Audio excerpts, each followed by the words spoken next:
All right. Hopefully we got everything.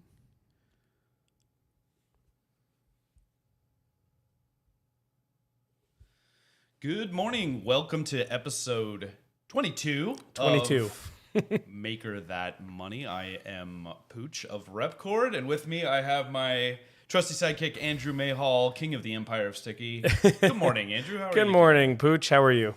I'm great, man. It's been a fun week. This is a little bit different because you're with us in the flesh today, right? Yeah, So it's kind of weird. We don't normally get to do that.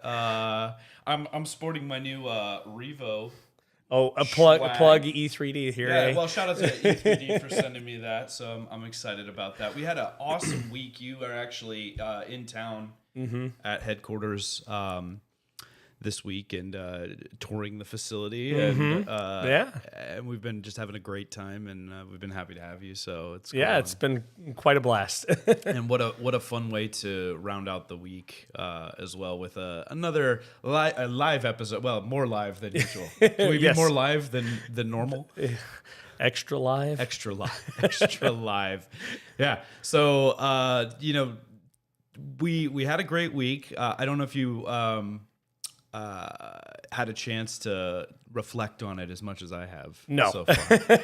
But, thinking about, we like to talk about wins and stuff. And you are actually very helpful in coming out and offering some consulting services to us. And we did a lot of analysis of our process. And man, did we really dig in, almost to the point where it's like really excited about some new things that we're going to try to implement in our production. Exciting stuff, right? But it's like it is, but obviously there's a long way to go with implementation and stuff still too. So, but it was a lot of fun.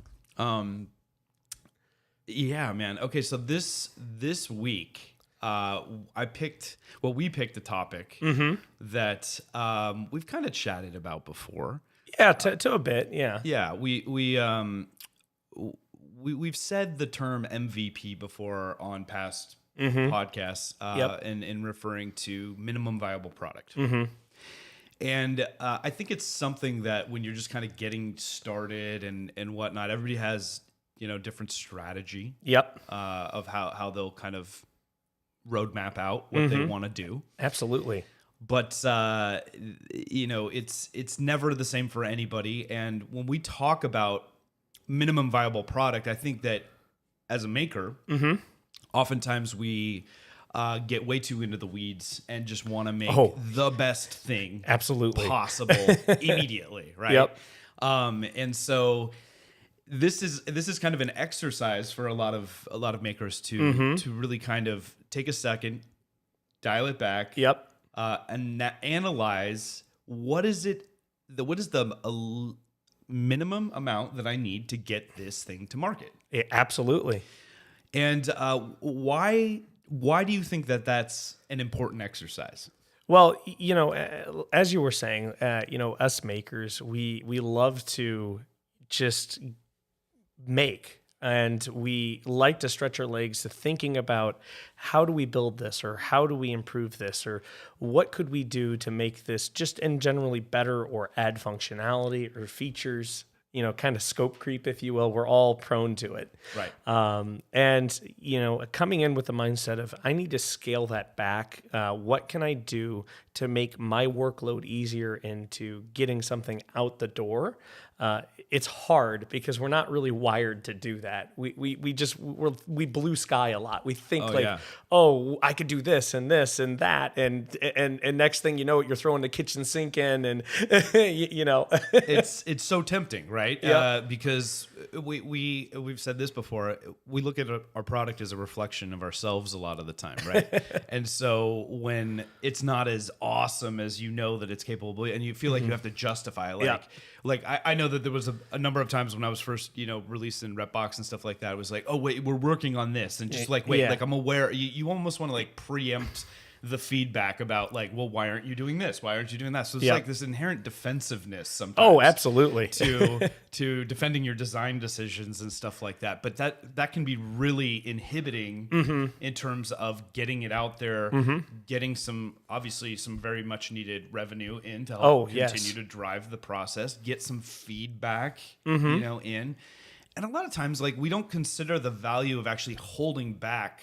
There've been a lot of case studies the way that, like, say, Apple does, like, iterative approach where they have a roadmap, or Intel, for example, they kind of know where they want to be, but they're not gonna just try to do it all at once, right? And as you grow, that obviously becomes more and more critical because every little bit of scope, enhancement is just going to add time and money and cost. Yeah, time, cost, and resources that you might not have as a business. And it potentially limits your ability to iterate a V2 or implement continuous improvement and things like that. So it's definitely got a lot of a lot more value, I would say, beyond just getting it out there and getting money right away. It actually kind of can create a longer term, ecosystem for you, or set of products for you, or improvements. With Repbox, we kind of started with a base box, and then we realized people were asking for like, how do we improve the sealing on it? So we added a seal kit. How do we measure that? We added the humidity monitor and stuff like that. Now with Gloop, I'm guessing you've done some similar iterating throughout the year. Well, so our MVP comes in a little bit different way. As makers, we tend to think that an MVP means a product because, well, product is in the name of minimum viable product. But in reality, what MVP actually means is what is the minimum ability to prove out that there is a product or a service or something there worth chasing after. And so, the minimum viable product really came about out of a book called The Lean Startup. I believe his name was Eric Ries. It's a great book. If you haven't read it, I definitely recommend it. You probably will want to read it 2 or 3 times in order to absorb all of that knowledge. But Eric is an entrepreneur. I believe he was a serial entrepreneur, and he came up with this idea of what could we do to minimize the amount of effort put into a startup and maximize its growth potential. Okay. And this idea of being able to clearly define what is a minimum viable solution, a minimum viable product to get out the door so that the startup can start making money. And this was more so evaluated as a business decision, not as a product decision. Okay. Which is kind of a little counterintuitive in a lot of ways. So for Gloop, our minimum viable product, yes, we did have a product, but it was more so to test to see if we actually had a case or solved for a problem, had a solution that other people were having. And so what we did was we actually launched Gloop on Kickstarter. Right. And, we had the formula. We had we went through our own testing. We determined this is kind of the minimum thing to get it working. But ultimately, what was really the test for our minimum viable product is could we actually sell the thing? And sometimes this is simple as a landing page with a buy it now button, and you're kind of selling on a promise in some cases. Okay. At least that's, my understanding. An MVP doesn't have to have a ton of technical components to it. And as makers, we constantly are like, maybe this is my minimum viable product, or maybe this is, and we think in the technical sense, but maybe evaluate in the business sense. Like, what would be the bare minimum requirements in order to have a product that you could sell? Sure. And a lot of times the challenge is we're too much in our own head around the assumptions that we make.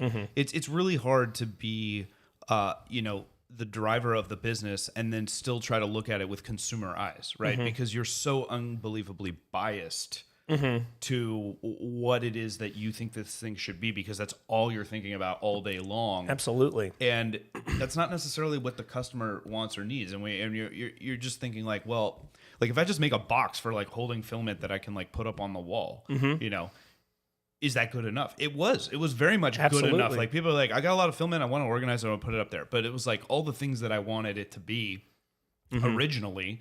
I wanted to make sure it was, sealed and it was going to be more, optimized for printing multi-material and all this stuff. And those things we had to leverage later on over time. And it was a really tough process to be like, you know what, this is good enough for now. Like convincing yourself that it's good enough. Yes. Because you don't ever want your product or the thing that you're that close to feel like it's only good enough. Yeah, right? Yeah, absolutely. It's a terrible feeling, and with Gloop, we still do minimum viable products today. I've mentioned before, on the show that we are constantly iterating our products, and the Gloop that you get today is nothing like the Gloop that we had when we originally launched some 4.5 years ago.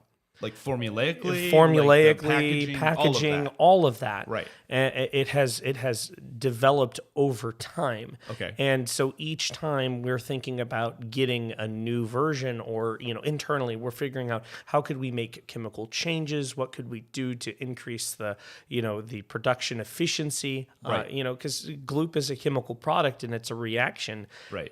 There's errors in that reaction. When we were first running it, we had a lot of waste.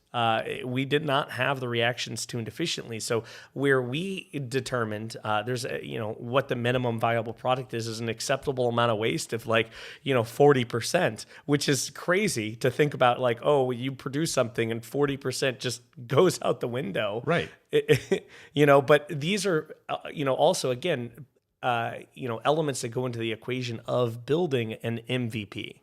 Yeah. Yeah. And there's a lot of elements, right? As we know. And so sometimes just the process of going through and laying that out and organizing it is crazy. I want to apologize, first of all, if you guys are following. We do this recording every Friday at 9 a.m. And we weren't about to miss it this week. You're here. I want to apologize. Apparently there was something going on with the stream where we weren't actually getting the chat feed. So thank you so much for all you guys that are joining us regularly, feeding us questions and stuff like that. We always love seeing you here, and if you're listening back to the recording after the fact, please come in and participate in the conversation, because we love having that. Just a thing. I know we have our little join the conversation. Typically, we are a call-in line, but unfortunately, this time we had to kind of hastily move the studio, and so we weren't able to get all of that stuff. So we can now see the chat and all that stuff. And like I said, feel free to join us. Alex Gibson, welcome from the UK. I got to meet him. Awesome. Seeing a lot of familiar faces in the chat. Filament Stories, Courtney. Thank you guys for being here. Let's get to a comment. Chris, one of our favorite comments is he says there are some differences in MVP from software to hardware. 3D printing is interesting because production can be more flexible and iterative, right? And so this goes back to what we've talked about in the past, where we can really lean into that continuous improvement workflow in a way that extends the value of your product and allows you to even monetize it further as you grow. Yeah. I mean, how cool is that? It's amazing. And what we really see with 3D printing, or even in general, the concept of light manufacturing, is the ability of, this new piece of digital manufacturing, where you're designing your components in CAD and you're going direct from that CAD to a plastic object or a laser cut or CNC'd part. And we're kind of blurring the lines between, this idea of a software and a hardware, sort of mentality. Yes, we still have hardware, of course, but that hardware is made out of code that we're programming in a computer that's then turned into that piece of hardware. And we can do it at such a pace now where we have this ultimate flexibility. So it's no longer having to go and have an injection mold made, or have, a whole crazy CNC operation made just to get your part and wait 3, 4, 6 weeks and you have to order in massive quantities. Right. It's incredible. No, and it's like, it's such I will geek out to the ends of the earth about like this. We have so many awesome tool sets at our fingertips now. Like 3D printing, like CNC, like the more that we and the price of these things are coming down, right? Rapidly. Like, we're using consumer grade 3D printers to print production ready parts, right? Which would have been unheard of not too long ago. And to some extent, it allows you to kind of skirt the gap between, say, like the Etsy craft store. So it's, granted, it might look a lot nicer if we use like an SLS part or something like that. But again, that's a means of iterating and improving and improving the product feel and stuff like that. When we talk about MVP, I would argue it's far more important to get the data, get it out there, and let the sales do the testing for you. Right? Don't worry about the fit and finish as much as like, is this useful product? And so that's what Eric talks about in his book is like, what could we do to get it out there and use the customer as essentially a test vehicle?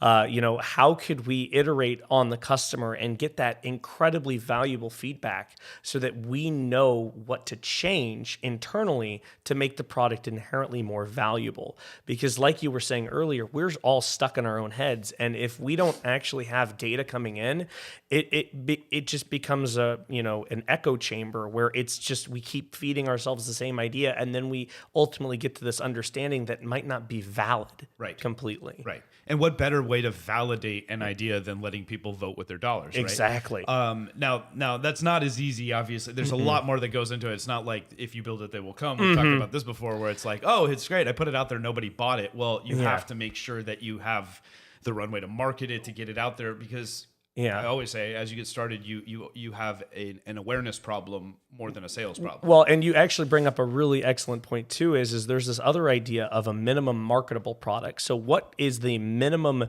amount of material? MMP. Yeah, what is the minimum differentiation that you need in order to be able to effectively market this? And this can go into some other concepts, such as a red ocean or a blue ocean. Kind of just generality. Yeah. And so what those mean, just to give a little bit of high level, there are always different markets, different verticals throughout, the entire, economy. And a red ocean you can kind of view is there is a lot of competition. There's a lot of sharks in the water. There's a lot of bigger fish, and they're constantly eating the smaller fish. They're constantly, basically just tearing each other apart. Just ocean laden with blood. Exactly.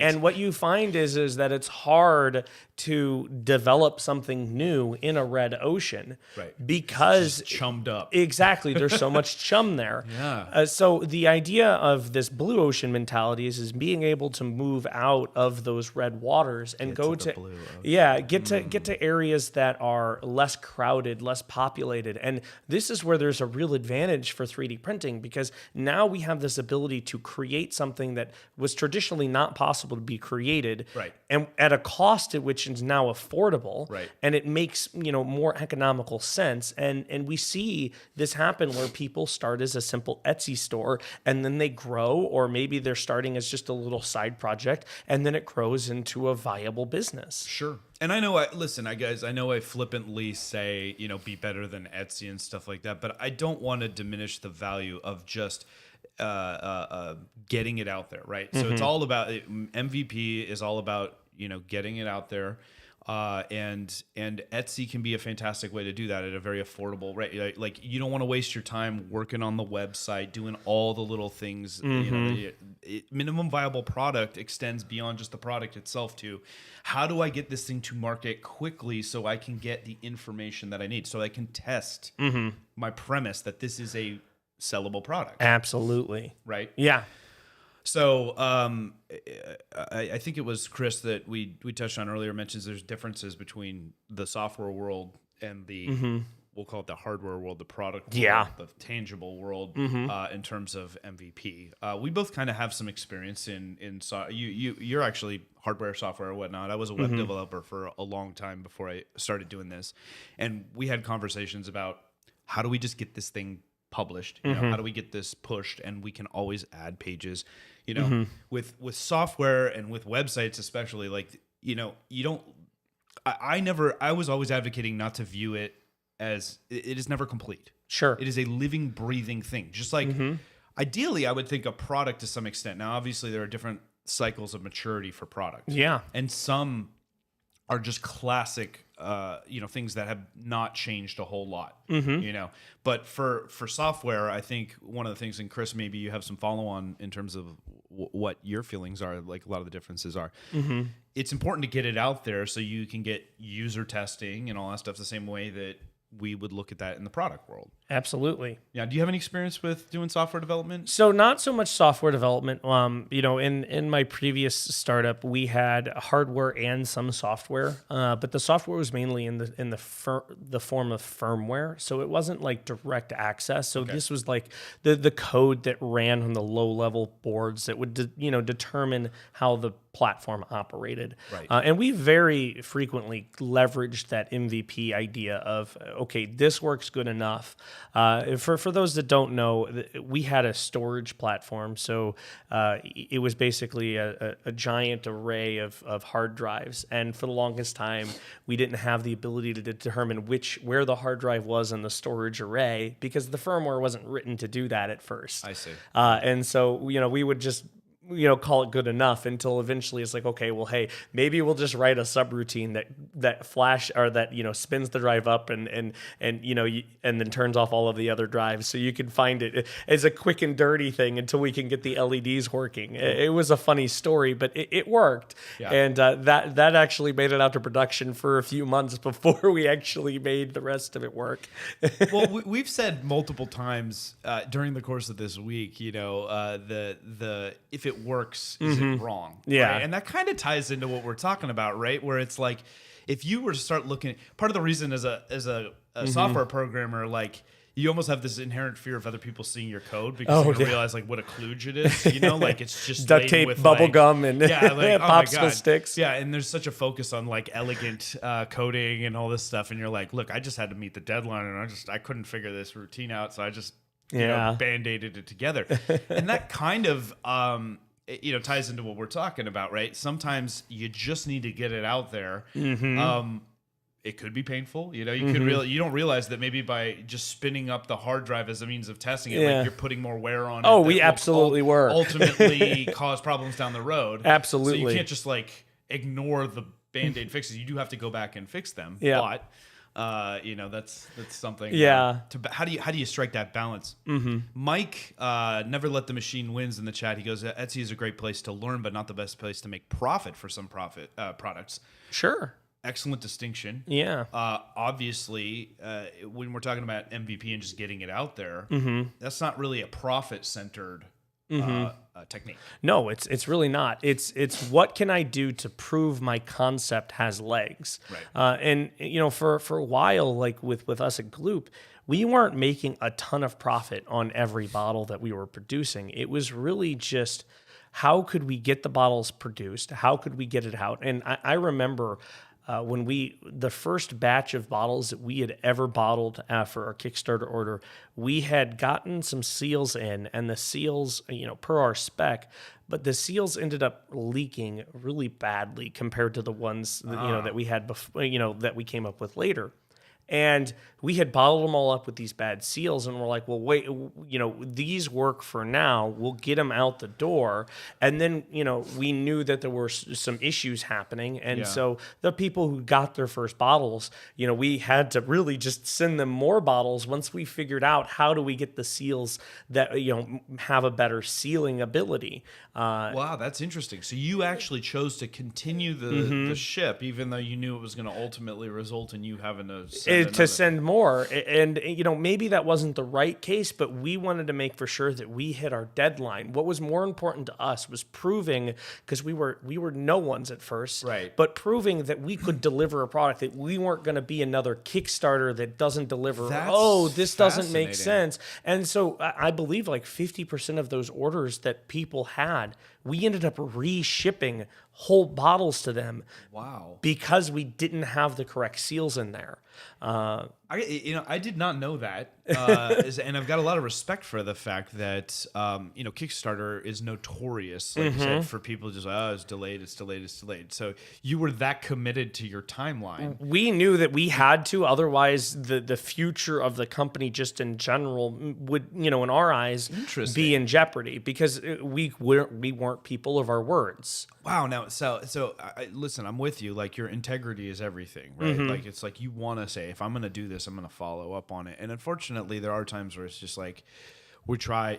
I think communication is the most important part about that. If you even if you're not meeting it right, if you're like, look, I'm aware you're out in front of it. I'm sorry. I know I said it was going to be this week. It's actually going to be next week. It's going to be the week after, whatever. And that gets really crummy when you have to do that over and over and over again. Now you were actually making an evaluation like, well, how bad is this? How much is it legal? Like, because there are potential hazmat implications for you and all this stuff. And so you're weighing like, that could have gone really differently. It could have, yeah. And so we knew that the seals, so in particular these seals, they would allow air in over time, and it wasn't like the bottle was at risk for exploding. Stuff wasn't leaking out of it. Air incursion that would cause, yeah, exactly. And so that was the issue. We also had different types of our, now we offer these metal squeeze tubes for our products. Right. Back in the day, we didn't have that. They were plastic syringes, and we knew that the shelf life was very low on those plastic syringes. I see. But we only found that out after testing, after lifetime testing,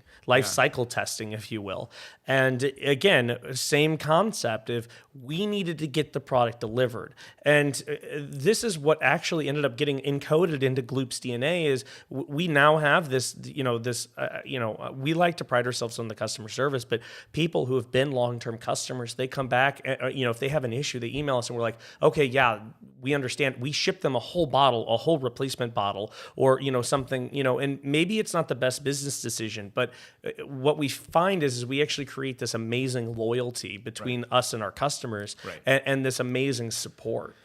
Well, this ties back to a component, and we both have different feels about the merits of, say, bootstrapping versus venture funding and stuff like that. But when I look back on what I want people to perceive my company to be, this is the long game. In the sense that you're getting that product out there. You know that it may be imperfect. You may have to reship it. Yep. And profitability is not the priority. Yep. Especially with, I would argue, MVP. I think there's probably a balance. There's a balance, sure. But in the world of, when you think about your investors are constantly like, how quickly am I getting my return on investment? And what that does for your business decision process, right? Yep. Because they are focused, the pressure is coming from above on, we need to be making money. Yes, absolutely. Now, that's not always the case. It just depends on what the structure is and what the ownership thing is. But that is not a good place to be when you are first making a name for yourself. Because I'm with you. It's more about establishing a brand, establishing integrity, getting it done correctly. And it may start out, Chris had a great saying. It's about going from jank to tank. It may feel janky to begin with, but you want to have the ability to make that decision that, profits be damned. Yep. I want to make sure that this is right for my customer, because in the long game, absolutely, winning that customer for life is far more important than making sure your investors are getting paid right away. But that time is the X factor there, and you've been through both. You've felt that pressure. Absolutely, and it's immense, and it's unrelenting. It's disheartening too, because that the solution is way down the road, and they are constantly pushing you to say, well, in essence, they're pushing you as like, okay, well, MVP is good enough. Like, they're very hardcore on that MVP, but also at the same time, it's to the point where they prioritize the profits more than the actual functionality. And so what you'll end up seeing is that you'll have these artificial, fragmentations of products, or, how can we squeeze every last dollar out of this thing? And, if there are problems, we're not as, understanding, or, it's just like, well, that's not in the contract, so see you later. Yeah. Yeah. And that's not every company. No, but certainly not. But it would feel very frustrating if you feel like, okay, we're building this up and we're getting somewhere, and we've got some money to go to the next thing, and then it's like being swept out because it's like, well, we need to do a distribution, or we need to and I'm back down again. And so it's like you're feeling, and that happens in bootstrapping in venture capital, right? Yep. Where it's like there's just fundamental, like, cash is king. Like, you need that revenue in order to continue operations, right? But it's the setting the tone for the decision making process. And the company culture, and all that stuff that becomes critical. Mike brings up a good point too. It's about knowing your market. When you're in a a very tight knit community, yes. niche community.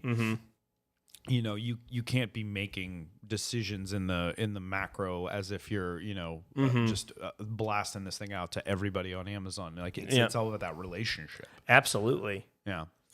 So, local maker MI says he just thought his Gloop bottles were drying up and it was his fault. So can you hide behind like, oh, you must be doing something wrong? So, you know, we, you know, as Gloop progressed a little bit more on that story, as Gloop progressed, we transitioned from several different seal type materials. Ultimately, what we landed on was that the metal cap, the closure that we were sourcing, again, this is another perfect example of an MVP. We were sourcing these from another company, and this company, that's what they produce. They mass produce. We asked for customization.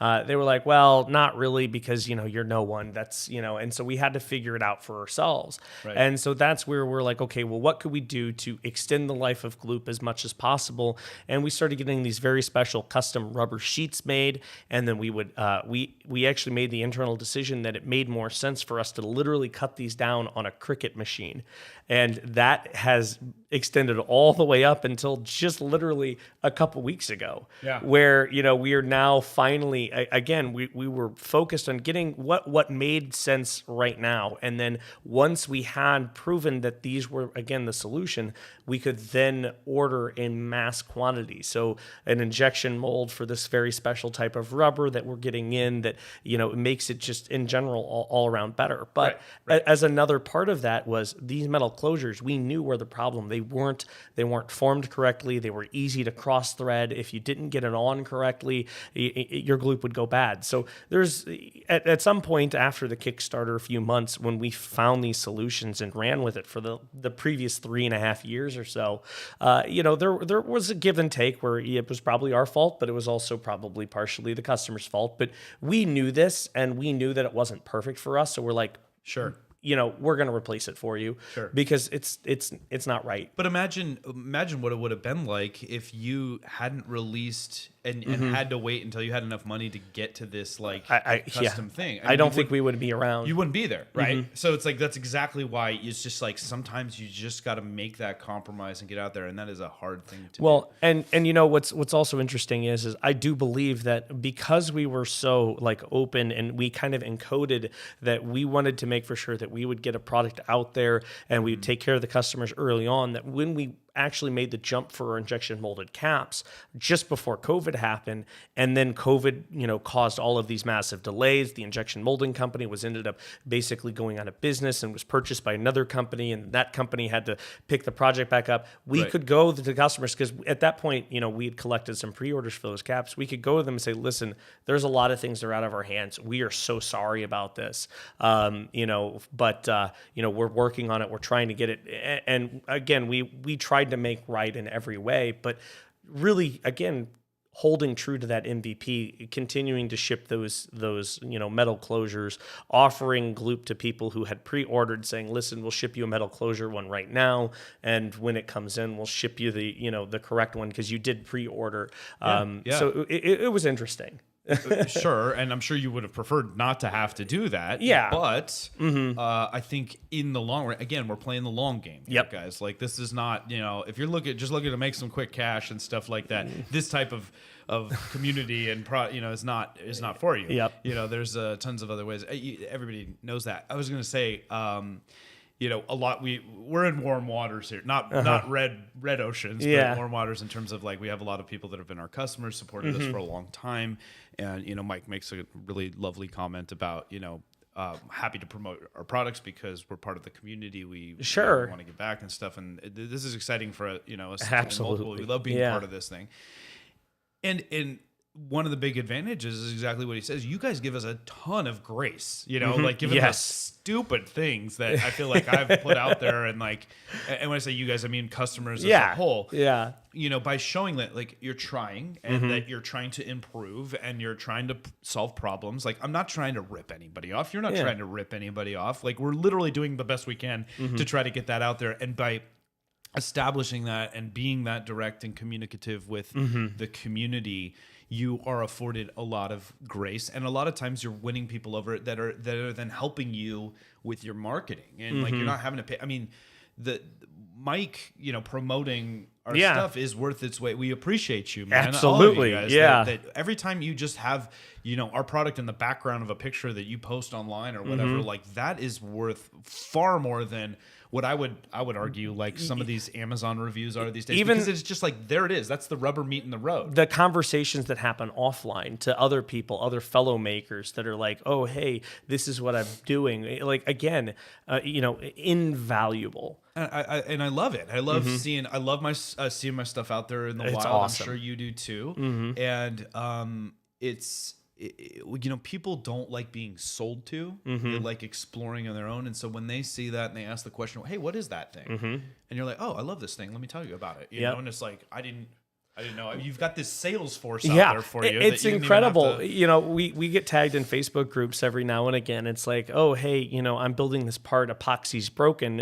What's going on? And they're like, oh, everyone, like use Gloop. And it's just like, wow, I didn't realize, and it's amazing. No, it feels great. So what we're saying is the check is in the mail, guys. Like it's coming. No, but we appreciate the fact, and I'm always, I don't want to say embarrassed too, but I look at it, I'm like, man, my stuff is way more expensive. I beat myself up about cost more than anybody, right? Because it's like I want it to be accessible and affordable. I don't want to forget our roots, and I feel like history is rife with examples of companies that come from humble beginnings, MakerBot. And then like become this big corporate thing. They got bought out by Stratus, and maybe that's not totally fair, but it's pretty fair. It's pretty fair. It feels like, I don't know if it's like turning your back on them, but it's like you used to be part of this community, and now it's all about it's all about the monies. And yes, I understand, like as you grow and take on investors and things, like unfortunately, like things can change, but that's such a challenge, right? Yeah, it is. Well, I mean, every business is in business to make money, right? And as a customer of any business, we always have to keep that, I think, in the back of our mind, saying, well, we understand, like, we have to kind of just understand that there's going to be a cost of working with this business, and not really like beating someone up about it.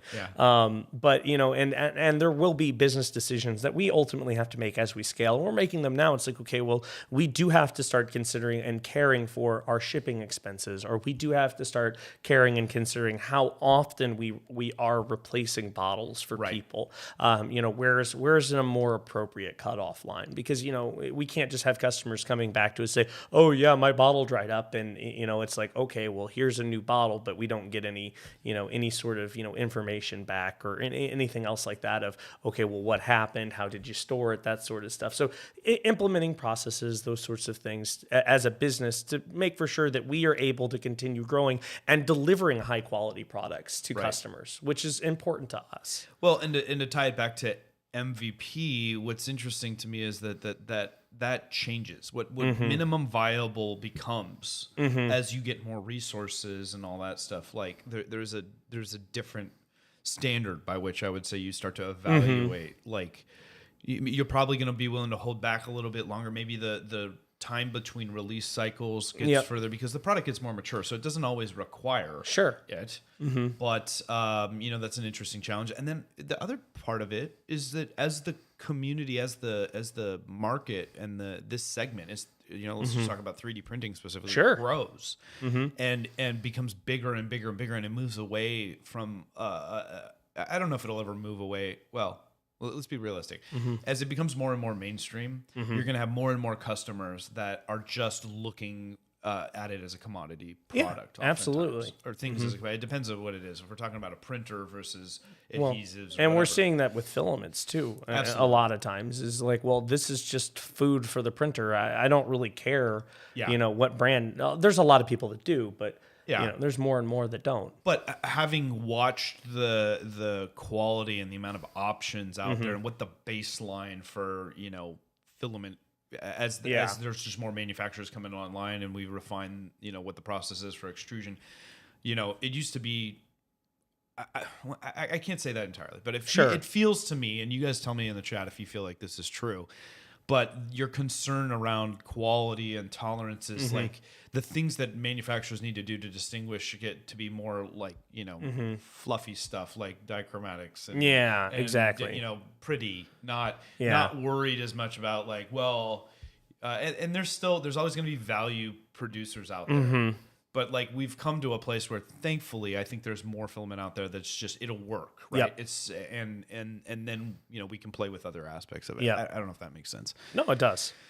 So I'm sure Courtney has a lot of experience dealing with filaments and her feeling. She can she maybe have been able to see over the years like how many spools are you getting in and dealing with jams and out of tolerance stuff as maybe compared to 5 years ago? I don't know. Yeah. I don't feel like it's as much, but then again, I may be in my own head because most of what I use is the same stuff that we have spec for what we do. Yeah. I don't know. Making some speculations, right? Winslow, totally. Filament is building blocks, bad filament, bad results. I always say garbage in, garbage out. That applies to all aspects of what we do. I wanted to scroll back here in my chat because Mayhall had a comment about he works in software to create 3D printed products. Okay. Business to business software, but also does B2C printing. Okay. He finds the B2C, and we've talked about this before, allows better communication and faster changes with the user for MVP because you're getting that direct customer feedback. Business oftentimes they're busy doing their own thing, and so they're not as interested in giving you feedback. It's interesting because we've talked about like B2B, like those are the customers to have because they have money and they're not picky in the same way. They have deep pockets. Well, what's funny is it's not that they're not picky necessarily. It's just you just don't hear from them. You don't hear from them exactly. Right. Well, and I know we're bad for this too. Like with those seals that we're talking about having injection molded, we actually got some first articles in a while ago, and it took us several weeks to get back to the company making them for this. So like, do these meet your spec? Do you have any feedback? And we were kind of radio silence for a bit, and it's on us, but absolutely, I couldn't agree more that when it comes down to a customer, customers are just generally more willing to be vocal about certain things, certain aspects. Right. And even if it's not a bad thing, if it's a praise, they're just like, wow, this solved a problem that I was experiencing. And they're so excited. We get emails every now and again. It's still fairly frequently. They're like, I found your product and it solved this problem. I love it. I will never go back to super glue or epoxy or whatever, adhesive they were using. Right. And that feedback is incredibly heartwarming and just like, wow, this is awesome. But it also kind of proves like, okay, we're on a good path here. Right.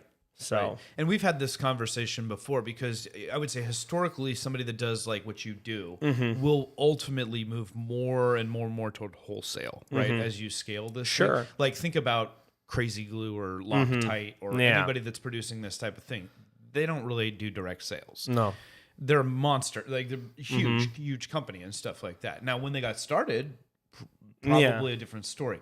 But, you're constantly saying, but having that it's feedback, so valuable, especially in the context of establishing what's minimum viable or what's what getting that customer feedback is worth it to you. You do a lot of pick and pack yourself, and you because you want that direct connection. You're building up your mailing list. There's just all these little other benefits from doing that. So it's maybe the combination of it is going to be a combination, and as a bootstrap startup, every dollar counts. And so for us, we look at it, this is one of those business decisions, right? If we were to just go wholesale to everything, 30-40% deduction on the money that we're bringing in, because we have to allow that reseller or someone else to make their cut of the money. Yeah. And it prevents us from being able to iterate as quickly. It prevents us from being, as open to, changes or R&D or, just general business expense for growth. Right. And not only that, you're putting another layer in between the customer, which is then potentially receiving that feedback and not necessarily always passing it along. And we've had horror stories where they have contacted the company that they bought it from saying, hey, this broke or this did this. We don't hear anything.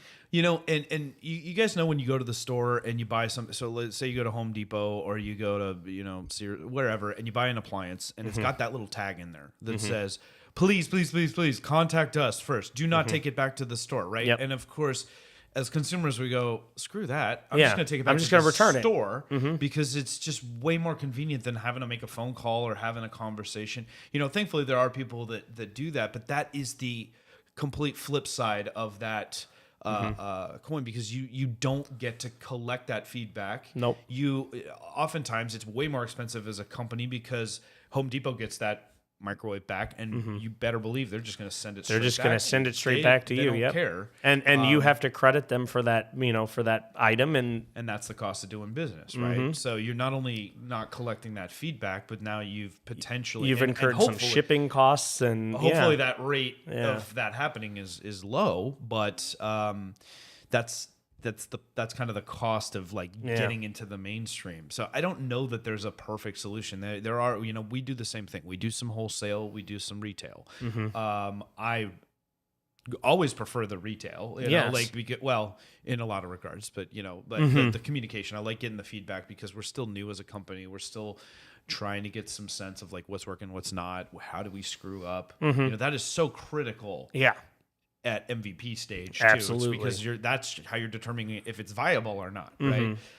The truth is you're not going to get into wholesale until you're some degree of viability, because wholesalers aren't going to want to just be like, oh, brand new product, cool, we have no idea how it's going to sell. No, they operate on hard facts, on data, sales data and stuff like that. They're, you know, that's a bit of a digression, but I think I think it ties into everything though.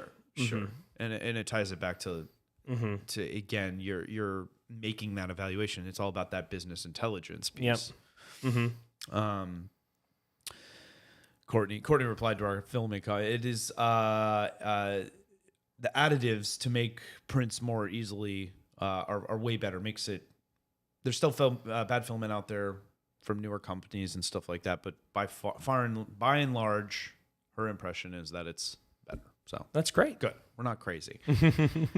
And Adam says the only filament he struggles with is the free coil that comes with the box of print. There's probably a reason that's the coil, right? Like that's the first thing I think. That's the offcuts. We'll just throw this in. Instead of throwing it away, they're like, hey, we could give it to the customer and let them deal with it. Well, right. And maybe 9 times out of 10 it's good, and that's kind of crummy, right? Because it's like, well, they can't complain because it was a free sample.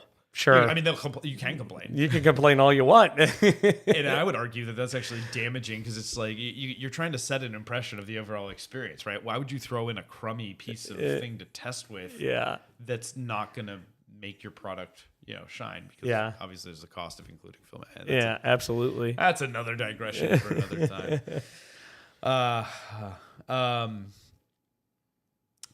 Winslow. Oh, here's a customer, right? Winslow Joy. Thank you. I was extremely impressed in the attention to detail in the packing of the rep boxes I have purchased. Packing slips need to make a comeback. Well, that's thank you, first of all.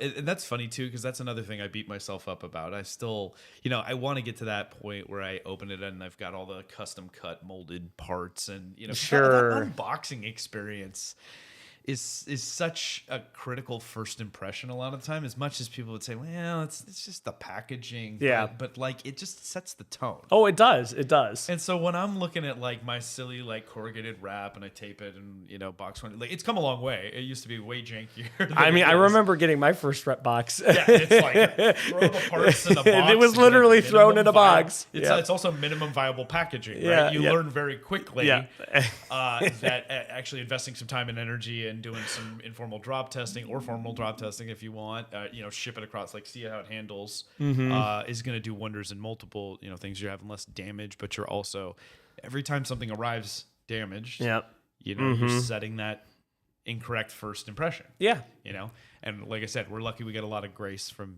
people here. Winslow, I'm glad to hear that you like the way we've laid out the bomb. I'm constantly noodling if, you know, I need to reconfigure it and stuff like that. But I think we've gotten to a point where it's like, it's obviously worked.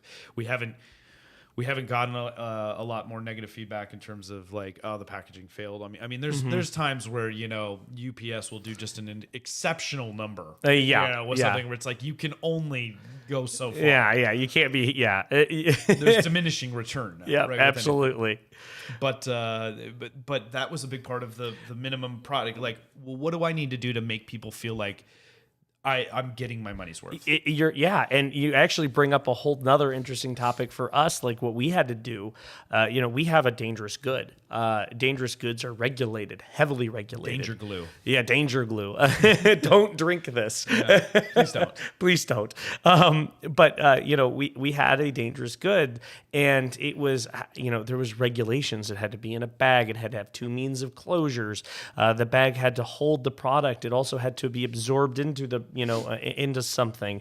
It had to be able to sustain like a 3-meter drop test, a freeze test, reduce pressure, excessive heat, like all of these things. And as a small business who's just getting started, how do you determine, do you meet all these requirements? How do you fund, the destruction testing that is required? Right. And so, what we did was we thankfully, the Department of Transportation gives these regulations, and they also allow for self-certification, but you have to keep test results. You have to prove that you've certified. Sure. And so, that's one of those other things that went into our minimum viable product is, could we get something that met those minimum requirements at first? Right. That then would allow us to actually sell it. And so, when we were developing Gloop back in the day, we were like 6 layers deep. And okay, do we have something that hits this minimum requirement? Do we have something that hits this minimum requirement?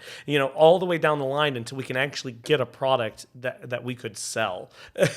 Yeah. But it all started really with we went backwards. We said, okay, well, in order to get to here where we have the product to sell, we have to see if people even want the product. Right. And then if people want the product, then from there we can start working backwards and then go through all of that testing. Because if we would have done that first, we would have, never been able to even fund the dang thing. Sure. Well, I was gonna say, a lot of times it's infuriating because you don't even know what minimum is. So in your case, it's like you had to do a lot of learning around. Like you probably realized, like, oops, we weren't, like, I didn't know I couldn't just throw that in a bag and ship it. Like, you had to learn about DOT regulations over time. And and hopefully you don't find out the hard way. And I had to get hazmat certified. Like I had to go through safety training schools and all of this stuff. All things that customers don't think about when they look at, like, why is this that expensive? You're like, well, because I had to pay, what was it, $16,000 to get hazmat certified? Some insane amount of money. It was a lot of money, and I had to I think I had to go up to Wisconsin to actually do the training, where I would become certified to do that. Yeah. So and so of course nobody's thinking about those because if you're just a backyard chemist or a basement or whatever, and you're like, I'm just mixing this up and people are buying it, and then that's why as a company that's doing things right, you start to get mad when people. I don't know if mad's the right thing because we all kind of get our start somewhere, right? Yeah. And we're probably pushing the envelope a little bit on what we should be doing. Hopefully. Because we didn't know and we learn and then we go, and hopefully it's not as a result of being fined an insane amount of money or something like that. But, you learn pretty quickly, and it almost feels like what minimum is as you grow becomes it gets much bigger and bigger like and bigger. Because it's just like, okay, well now you've reached this. Like for example, we reached some volume now where we got flagged on the Census Bureau. They do all these trade analyses and surveying where they'll send you like, we need you to fill out this 3-hour survey, and you're required by law to do that. And I'm like, wait, so now I have the burden of all this administrative like digging for stuff, and they're like, yep. And that's what the cost is if you want to be an exporter, you have to do that. You have to do it, right? And it was just. And unfortunately, I think these are the things that often scare away like makers and people from getting started because you're like, I don't want to have to deal with all that BS. Yeah. Thankfully, you don't get hit with it all. It's not a day one. Yeah. No. And sometimes it's not a day one because you don't know. You don't know what you don't know. Yeah. And I do think, like, again, a big key takeaway here is if you focus on that minimum, what is minimally required to get the job done? What can I do today to get proof that I am working towards a solution, or what can I do today that is going to give me the biggest return for my time invested. Right. In that I can prove out that this idea has legs, this product has legs, that I'm going to be able to generate a revenue that could solve all of these other what ifs that I might not even know what is out there. And especially as this blue ocean, it starts turning more and more to a red ocean. How could we capitalize on that? And so these are all business factors that need to be, evaluated. Right. So. Right. Yeah. So let's try to tie it all up with a bow as we close out the hour here. In terms of like advice to people getting started, like I would say we're not trying to throw out these horror stories as a means of driving people away. Mm-hmm. It's just the realities of what it is, and hopefully like as you grow and stuff. But like if you're giving advice to somebody that's like we say, like we want people to take things from a passion project, mm-hmm. and if you're passionate about it, like it needs to feel achievable. We don't want people to burn out. Like what's your advice for somebody getting started in terms of like mapping out what MVP might be for them? So, really, I think it comes down to you have an idea. What can you do to test the idea? Because ideas are in essence, just like they have no value, they have no real tangible, legs to them until you can start, proving them out. And so sometimes it's as simple. I actually go back to when the Google glasses. If you remember those, there was a team. Holes, Yeah, right? They had to say, "Don't go into the locker room with your Google glasses." Yeah. So I remember that there was an article about the team at Google, the Google X Labs or whatever it was called back then, how they were prototyping the interactivity of the glasses, and they did that literally on day one, and just to see if it had legs. The idea was that they got some popsicle sticks and string and hot glue, and they glued this frame and to like a pair of glasses, and they had they tied string to their fingers so that they and on weights where they would do some swiping or some hand gestures so that that they could train themselves. And that is a perfect example of what is a minimum viable product. Now, it's not a product, but it's the concept that to prove it out, and then you document this. I've said this before. The only difference between doing science and screwing around is writing it down. Yeah, it's writing it down. So as long as you're screwing around but writing it down, you're actually doing science. Right. So that's how I justify all the science I do. Take some copious notes. Yeah. So take some notes. Start proving out this idea, and start thinking through. Yes, at the end of the day, it might be really cool to have that Google Glass built. But if you are in your own head where you don't have any feedback from anyone else, you could build something that no one wants. And to an extent, that's kind of what they did. They were like, wow, okay, this is cool. So at first they were great, and they had people come in and test it and everything else. And this is where it started derailing. They realized like this is really cool, and then they locked it all down, and then they built it inside a lab outside of the purview or outside of anyone's knowledge, and then they introduced it as some great new technology, and it was a total flop. Right. Because it became an internal echo chamber. So what can you do? Could you send out, like we did, bottles of Gloop to people and say, could you test this for us? Could you tell us what it, what you like, what you don't like? Could you 3D print something of your product idea? What could you do to rapid prototype just to start proving it out? Understand, it's not going to be perfect. Right. Don't try and build the end result. Try and build something that's close. And even if you have to say, well, listen, it's not exact. This is what I want it to be. But, just get it out there. So what I would layer on to that for me is that, yes, you're absolutely right. Like document, lay it out there, but don't be disheartened by the fact that you may not and probably won't get it right the first time, right? Yes. So you may come up with a product that nobody wants, or it may be ahead of its time. I mean, there are terms like the just you. A lot of times as makers, we come up with these concepts that just the rest of the world hasn't gotten there yet. Mm-hmm. But when I think about the first prototypes of the Repbox and stuff, and you guys have heard the other CAD cardboard assisted design or cardboard aided design, right? Yeah. Where it's like we were literally cutting apart cardboard boxes and putting them on there, putting them together, and hot gluing them. Hot glue and tape. Yep. Before we ever got into like figuring out how we were going to do that. In fact, Mike said he has a V1, so his rep box wasn't that far off from a cardboard version of the box. I mean, I look at you've seen it. You know, we have the Museum of Rep Box in the shop now.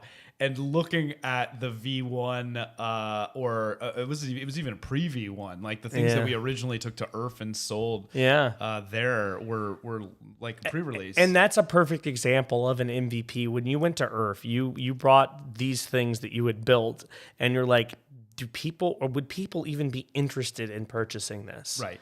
And you had them on display, and correct me if I'm wrong, but people, kind of were like, oh my God, this is really cool. Like, could we order this? Could we do this? And that's kind of the start. That is absolutely the start. And it gave us a lot of ideas, like just going to that trade show. Mm-hmm. And testing viability in person. Like we were able to get ideas and move way faster than we would have just trying to get it out there and get, trade shows are a fantastic tool. And Mayhall, I did see your comment earlier about IRF and the tables being filled up and all that. And yes, there are other trade shows and stuff out there, but I would encourage you to come and just walk around. Just come out and walk around if you want. Show up and participate. And even if you can't get a table, like maybe there's some design or something that you can carry around. Mm-hmm. There are people that do that. I don't think IRF is, especially if they're sold out. I don't think they're gonna care. And who knows? But the point being, getting that feedback quickly on viability and stuff like that. That's a great way to do it. Going to make it, and you don't necessarily have to spend a lot of money or have the table or have the booth. People do that. You can, but that's a great way to test. And it all ties back to what I said before. Like, lean into the fact that we have these tool sets available to us now that allow us to iterate and pivot. Yep. So you might be wrong. You might get it out there. You might have a Google Glass on your hands where it may still be ahead of its time. It may just be a non-starter, whatever. Try it out and don't look at that as a complete failure. Yep. Get to the next thing. Like I said, we've talked about, and I think it's time for us, for a future one, to do maybe a Power of the Pivot V2 or Redux or something like that, because that is such a thing that is inherently difficult, but it's so critical in your success. Yep. Don't get discouraged when things aren't going the right way. If you've built something, and for us, we value more negative feedback on our products than the positive feedback, because it tells us the areas that we can do better in. Don't get me wrong, I love the positive feedback. But the negative feedback of, hey, this is what happened, this is what failed. Right. It's more valuable to me to know what went wrong, so that I can pivot and I can change it. This is why Gloop is no longer using, the chemicals that we used back in the day. It's made in a different way because of this constant feedback. You had killed off all those customers from the bad chemicals, and now you have So there's a culling. Yeah, the culling. I'm joking. Absolutely. Winslow, perfect quote. We've heard it time and time again. I love it. I need it in embroidery or laser cut on my wall. Perfect is the enemy of good. Yep. Perfect synopsis of the whole thing. And I think it wraps up, what we're trying to say. And like I said, just get it out there, talk to people, be involved in the community. You really need to make an effort, like I said, to be out there. If you want that feedback from people are happy to give it, but you can't be defensive about it. You have to be receptive to it. And, to tag along with what you said, like, that's more valuable to you in the long run. Like, those customers that give, that start off coming at you guns blazing, pissed off, 9 times out of 10 for us, like, we win them over by we respond, we take responsibility for it, we make it right. And they're like, oh my God, like, this is so refreshing in this day and age. Like, Adam, Power Built, like, hand writes a note with every order that I see. I don't know if you've noticed, like, I have sent not, me one with some of the stuff that I've done, and he's constantly, posting on his thing, and it's a great personal touch. That's awesome. Oftentimes, if I see people, especially that I recognize in my orders, I try to make time to, like, thanks so much for the order, Pooch. Write it right on the packing slip or something like that. I wish I could do that more. But those little things like really make a difference and will pay massive dividends to you on multiple fronts. So I think that's a good place to wrap for today. I really appreciate you guys joining us in the chat and feeding us ideas, keeping the conversation going. We will get back to the call-in thing if you want to join us on future ones. But we'll be back at it next Friday with a whole new topic. And we look forward to seeing you again. Until then, keep making, guys, and just do it. Just get it out there, right? Absolutely. All right. We will catch you guys all soon. Have a great Friday and a great weekend, everybody. See ya.